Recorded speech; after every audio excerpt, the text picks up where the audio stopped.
Welcome to this edition of In Our Community. I'm your host, Tasha Lane, and tonight's featured guest is an author, businesswoman.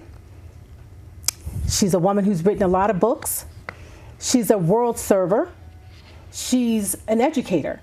Our guest tonight, Dr. Rebecca Fields, has written many books, and tonight she's going to talk about her book on human greatness. Thank you for coming to the show. Welcome.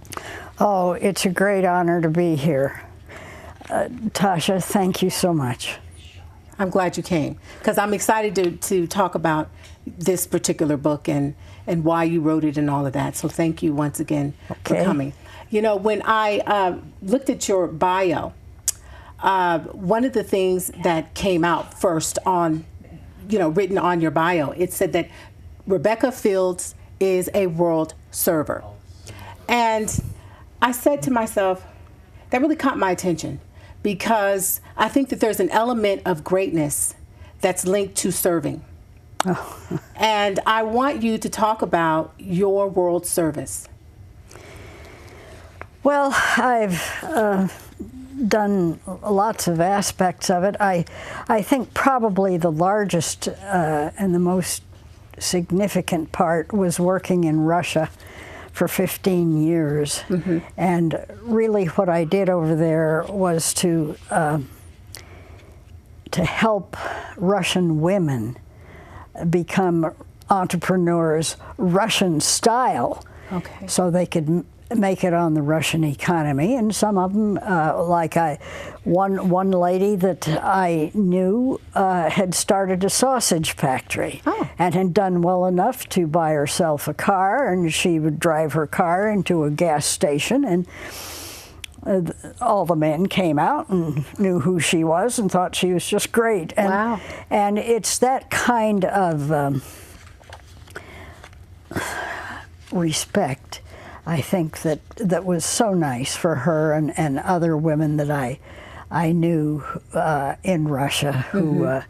Who had really taken seriously the entrepreneurial training and really practiced it, used it, and did well with it. Okay.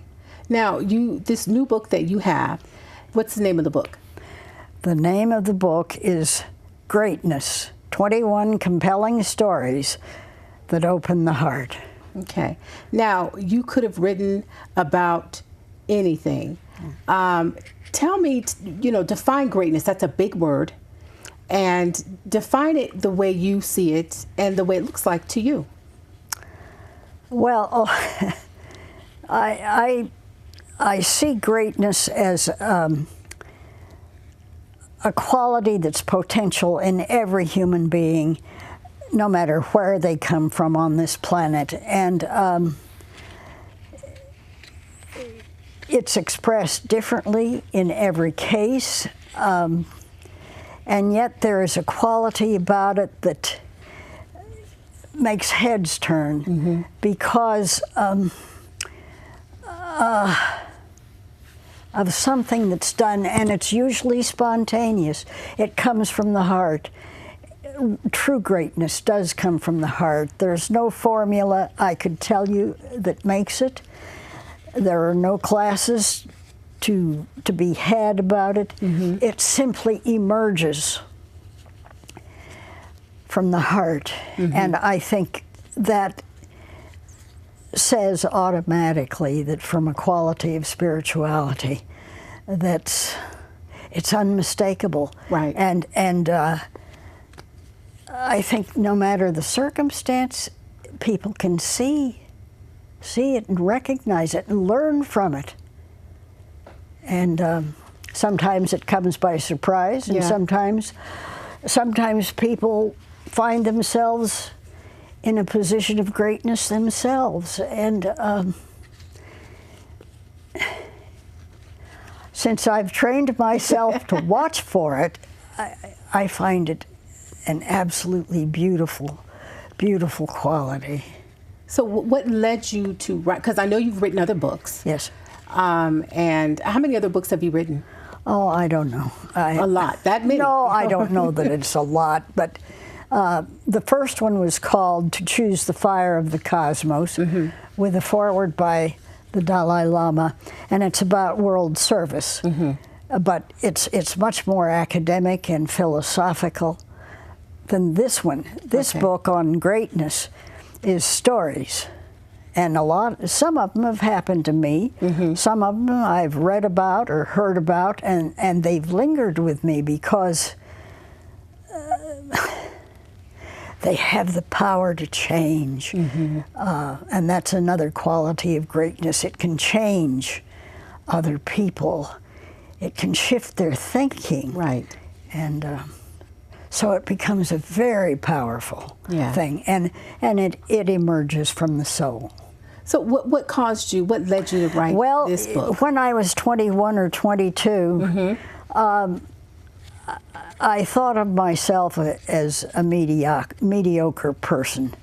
And frankly, I found around me fellow classmates and that kind of thing. I felt there was an element of mediocrity that I wondered if they could ever overcome. And this question just about the mediocre just came to me and came to me. No matter who I'd meet, I would, we judge others, whether we should or not. It's a human trait to do that. And so, fortunately, I got involved with other things. I went to Alaska. I then went around the world by myself. Oh, wow. Took a year and went around, circumnavigated the globe. Wow. And then I forgot about it. And as life kept coming and being and carrying me along, I started to become familiar with the soul. And I found in my travels that Easterners, as well as Westerners, believed in the soul. I mean, it's kind of a fundamental human thing to recognize this, because it's multicultural. Right. And I started to watch people, and I saw, especially as I got to middle age, I saw things, and right now I can't tell you what they were, but I was aware that something, as I was seeking, I've always sought to find out what I was supposed to do when I grow up, and I couldn't find it, and it came to be a huge problem for me. And even in your middle age? You were still searching. I felt I was encased in a Christmas tree ball and couldn't get out because this question was so all-pervasive, and I couldn't find an answer to it. So one of the things I did then was to start a nonprofit, an international nonprofit organization. And turned out that I worked some in India, but mostly in Russia. And what I did in Russia was to help women become entrepreneurs. We did some work with medical education. The Russian educational system when I was there was marvelous. Just, very respectable. But there are things that people didn't know, like they didn't know how to deal with diabetes or heart disease. So we got some Russian professional doctors who knew about these things and could help people just with everyday problems that they were having.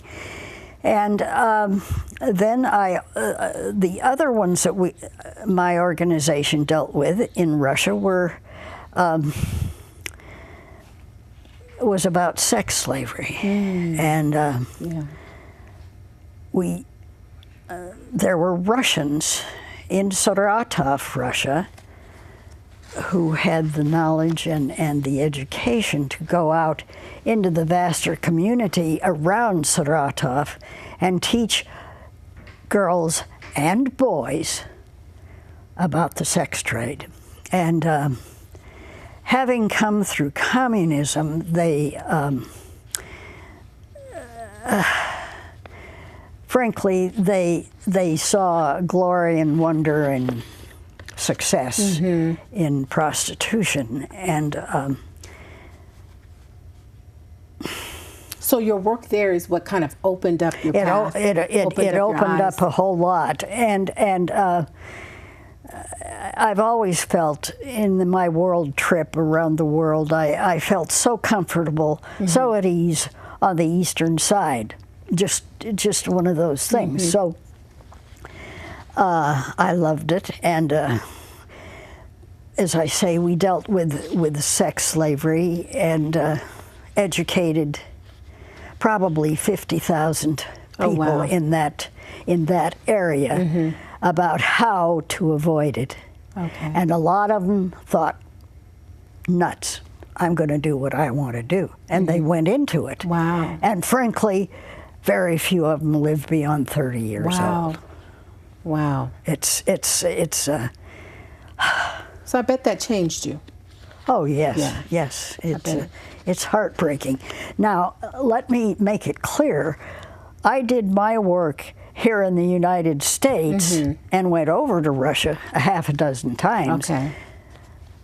But I tried to and I did raise some funds so that my Russian colleagues could, again, go to the people, the girls and the boys, and the boys were just as prone to problems as the girls, and teach them how to avoid this. Right, right. And that in and of itself is an act of human greatness on your part. Well, I'm sure, I mean, it is. I mean, how many lives were spared because of the great work that you were able to do? I did it with the Russians. Yeah. And the Russians were just marvelous to work with. And they knew it was a problem, and they didn't want their girls and their sons and daughters to get into this. And you know, I could tell you a story about one incident that happened, and a Russian mother had gone into a shoe store to get herself a pair of red shoes. And she found a pair that she liked, and she had with her 12-year-old daughter. And a man who was well-dressed and intelligent-looking came in, and he started to talk to the daughter and found out that she was going to have a birthday very soon. And, well, what did she want for her birthday? Well, she wanted a Barbie doll. And why did she want a Barbie doll? Oh, just, I don't know. Why do kids like these things? I've kind of forgotten. But anyway, he went and he told the mother, I'm going to take your daughter, if you don't mind. We're going to go find a Barbie doll, and I'll bring her back in just a few minutes. The mother never saw the daughter again, ever.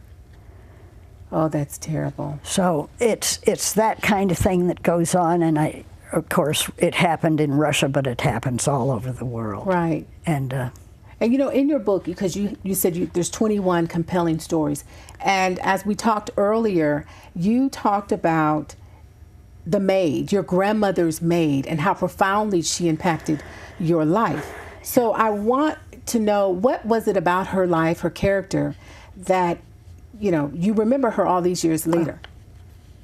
I do. Yeah. And I still love her as I did then. Her name was Edna, and she had a very soft voice and gentle manner. And when my parents would come over for dinner occasionally, it was Edna's job to take care of me, and God help her, because I was a handful and a plug, and more than that. And she handled me with gentleness and kindness, always. And so I came to love her and knew that my grandmother wanted me out of the picture. So anyway, my grandmother had a dinner party one night, and Edna was doing the dishes, and I was supposed to help her with the dishes. But she had the dishes in a great big basin of soapy water, and she would put the dishes in soapy water, rinse them, and then put them in a drainer. And as she did this, I saw the soap suds going down her arms, and I noticed the contrast. And I said, "Well, why is your skin so dark?" I had no idea before that instant, and I was about 4, and I didn't know that there was. I thought she was just the same. Right. And, you know, I didn't see the color, and, you know, I looked back and I thought, oh, she was so beautiful and so wonderful, and you remember how she yes, loved you. and there certainly was a quality of greatness in Edna because of her gentleness, and because I think she awakened me as a child to these qualities that are so exquisite, and for which we all look and yearn for, right, in ourselves as well as in other people. Yeah. And she had it in herself. And I look back and think Edna had greatness. It was so much of it that it poured out of her. Wow. Was all over the floor even. Wow. Because of her. The amount of her love was so touching. Yeah, it's interesting you say that, because we live in a world right now where so much emphasis is on your net worth and influence and power, and people think that those things are great, you know, and we're striving to be great for all the wrong reasons, and a lot of times in a lot of the wrong ways, I should say. So where does greatness come from? Because your book's not talking about that kind of greatness. No, you know. No, it doesn't. Greatness is greatness comes from the heart and soul, and the love that comes out of the heart. And for greatness to really show itself, one has to put the ego behind, right, and go on. Move to a higher level, and live at least for a few moments. And I think we've all seen it happen. Yeah, people demonstrate this all the time, and there is no way to tell a person how to do it, because it comes spontaneously. It's natural. It's the way we're made to be great. Right. You know, I know that there's a scripture in the Bible that talks about, and I'm paraphrasing, it says, if you want to be great, you must become a servant. Yeah. And, you know, it's funny that we don't think about becoming great by way of serving. We think of becoming great oftentimes by gaining some political office or power, or, you know, our name on the billboard or whatever. So speak to the person who's thinking right now, you know, they may be thinking to themselves, I'm not feeling very great. I don't feel like I've experienced human greatness. I don't feel like I'm a vessel for human greatness. What would you say to that person? I would say you are a vessel of human greatness. You can be a vessel of human greatness. I see it all the time. And, you know, it doesn't last for very long, but it's there, and it's magnificent.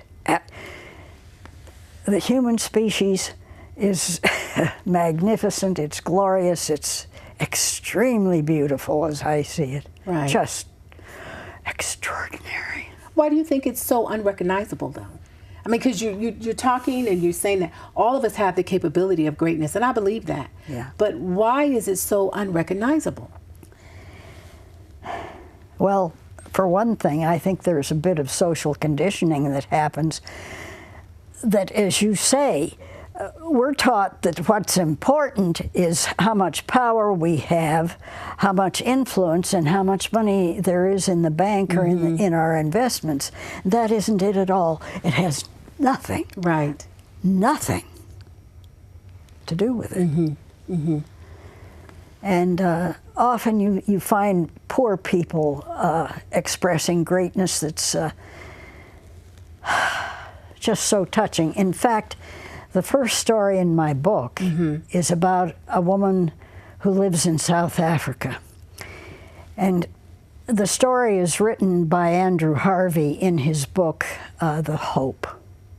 It's a book about sacred activism and published by Hay House.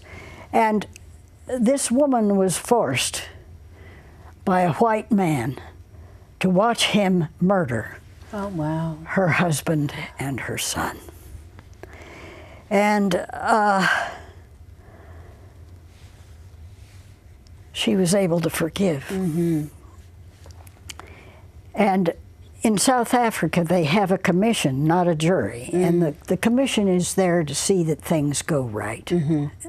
or all right. And she was asked by the judge, what is going to make things just a little bit right for you, mm-hmm. in this? And she said, well, first I would like to be taken to the place where my husband and my son were murdered.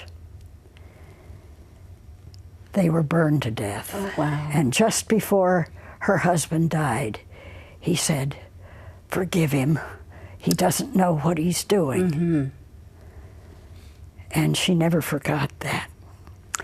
And she said, I want to go there, mm-hmm. and get the dust off the leaves around that area and take it and give him a decent burial. Wow. And she said, the second thing I want is for Mr. Vanderbroek, the white male, who had a name, and he was white, mm-hmm. and a man. She had no name in the story. Mm-hmm. It's very interesting. Wow. She had no name, and she was black. Mm-hmm. And she said, I want you to come to my ghetto once a month so I can love you as I loved my son and my husband. Give you a meal. Talk to you. And the third thing I want, and she said to the commissioner, will you take me over to Mr. Vanderbroek? And he helped her over there. And she said, I want to hold Mr. Vanderbroek, mm-hmm. who murdered my son and my husband, in my arms and forgive him. Wow. That's an act of human greatness, the power of forgiveness. Is it ever? Because most of us cannot do that, especially for something so horrific as that. And that story is in your book. You said that's the first story in your book. Now, about greatness, and you obviously have observed all of this all over the world. Because you've been everywhere. So you've had an opportunity to observe this all over the world. You've got this book coming up, and when is this book coming out? I hope in September or October. And that's so soon. That's not far. That's not far. Okay. All right. So that book is going to be, is that available online? Or not yet. It will be available through my website, RebeccaAfield.com. Okay. Now, you told me the last time when we talked before, you said you want to leave a legacy. You still want to leave a legacy. What kind of legacy do you want to leave? Well, I can see a series of books about greatness, and I would like to make the second volume I write about mass incarceration, and what the not the 25%, but some of the 25% of male African Americans have experienced in prison, with greatness in prison, because it happens everywhere. Yes, it does. And I'm sure that some of them have seen it. I hope they recognize it, and because it's the kind of thing that has such an energy and intelligence and vibrancy that it can travel all over the world, really. It can. Unseen, yes, but nevertheless, it can travel. What was your question again? Well, I think you answered it. Because I asked you what kind of legacy you wanted to leave. Yes, and I want to write a book about people who come from prison, families of prisoners, and what they've experienced, because we have got to get beyond this problem in America of mistreating African Americans in particular, but anybody of color. Right. And I think it's a white person's problem. And I think we have to take the initiative to do something about it. And we need we help. We all have to work together. Yes, we do. Together. It takes a village, if you will. Yeah, I can't do it without these African Americans. Yeah. So you haven't started on that book? I haven't started. I keep asking. And will you tell me some of your experiences with the white community that have been difficult? Because every African American I know, and I have a number of African American friends, and it's been hard, let me tell you. I can, anyway, they're afraid to talk. And if they can... And you want to give them a voice? Yes, I want to give them a voice. At least through your book? Understanding love like the black lady in South Africa. Okay. Because they've put up with this nonsense for, what, is it 300 or 400 years? Yes. Well, I appreciate you coming to talk to us about greatness. The time has gone so quickly, but thank you so much for sharing your stories. I'm Tasha Lane, and I am your host tonight for this edition of In Our Community. Thank you, everybody, for watching. Thank you for coming, and thank you for all of the crew members that participated tonight. Have a good night. Good night.